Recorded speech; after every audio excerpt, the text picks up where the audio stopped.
ॲस्ट्राझेनिकाच्या लसीबाबत ज्या बातम्या तुम्ही ऐकल्या आहेत, त्या बातम्यांमुळे सर्वांच्या मनामध्ये जे प्रश्न निर्माण झालेत, त्याची उत्तरं देण्याचा आज मी प्रयत्न करत आहे.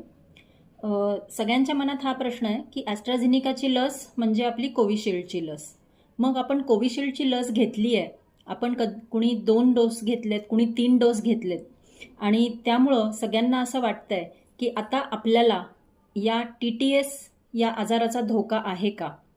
तर सर्वात प्रथम हे लक्षात ठेवा की हा जो TTS आजार आहे हा प्रत्येकाला होत नाही. ज्याच्या शरीरामध्ये इम्युनिटी डिसरेग्युलेशन होतं, इम्युनिटी योग्य प्रकारे काम करत नाही, त्यांच्या इम्युनिटीच्या रिॲक्शनमुळे हा त्रास होतो. त्यामुळं आपल्याला सर्वांना या आजाराबाबत घाबरायची गरज नाही आहे.